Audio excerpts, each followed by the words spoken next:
Cooperative bank का hacking case जनवरी 24 ये साल रिपोर्ट हुआ था। बैंक के मैनेजर ने कंप्लेंट दिया था कि 12 करोड़ 12.48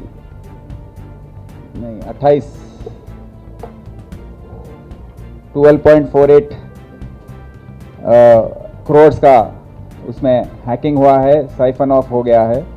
तो रिकन्सिलिएशन करते समय उनको ये पता लगा और उन्होंने आकर सीसीएस में कंप्लेंट दिया। साइबर क्राइम सेल ये केस टेकअप करके 2 महीने बहुत गहरी तहकीकात करने के बाद काफ़ी ये केस के बारे में जानकारी मिली है।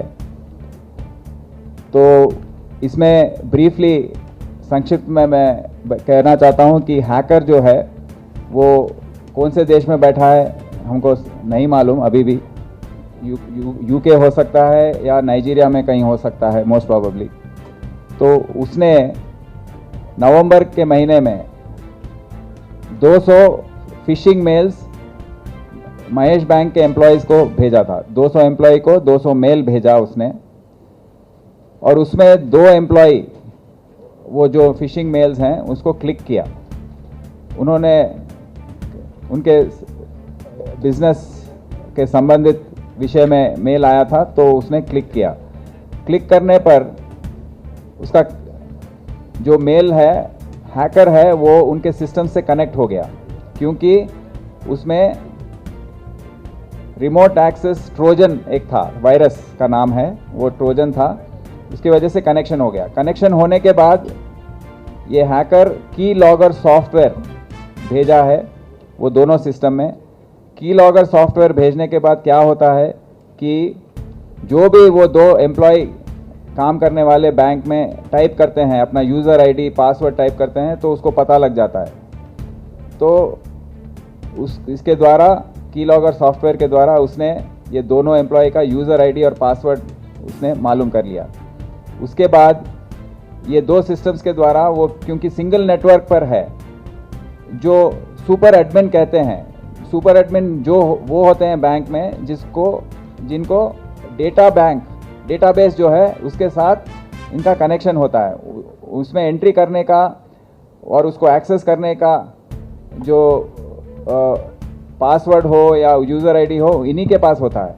पर महेश बैंक में 10 लोगों के पास ये सुपर एडमिन का यूज़र आईडी जो है और पासवर्ड जो है दिया था 10 एम्प्लॉयज़ को।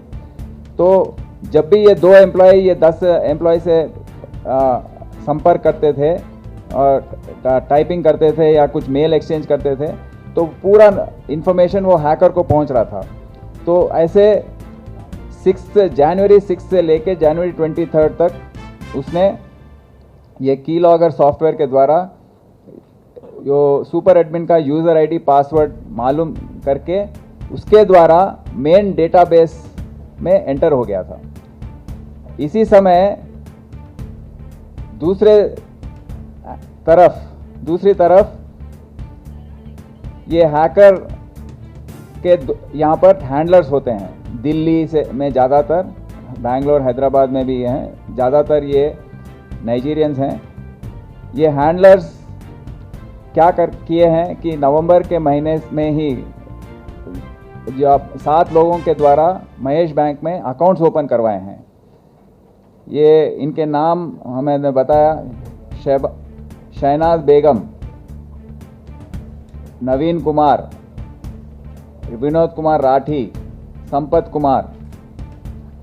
ये चारों के अकाउंट के द्वारा उसने क्या किया कि पूरा 12 जो अमाउंट उसमें था मिनिमम अमाउंट, क्योंकि ऑलरेडी उसके पास यूज़र आईडी पासवर्ड पहुंच गया था, वो अकाउंट में एंटर होकर उसमें 2 लाख होने पर उसको 4 करोड़ कर दिया। उसमें 299 रुपीज़ एक अकाउंट में था, उसको 5 करोड़ कर दिया। मतलब उसके पास जो भी कर सकता है वो अकाउंट में पहुंच गया है, वो डेटाबेस में पहुंच गया है। तो वो account just on in the account sheet he has changed. इस ऐसे टोटल 12.48 करोड़ ये 4 अकाउंट में उसने चेंज किया। और 3 अकाउंट भी थे, बट वो 3 अकाउंट काम नहीं किए वो दिन। तो ये 4 अकाउंट के द्वारा 12.48 करोड़ का अमाउंट जो है वो हैकर जो है वो उसको 115 फर्दर अकाउंट्स में 115 अकाउंट में इसको ट्रांसफ़र करवाया देश भर में।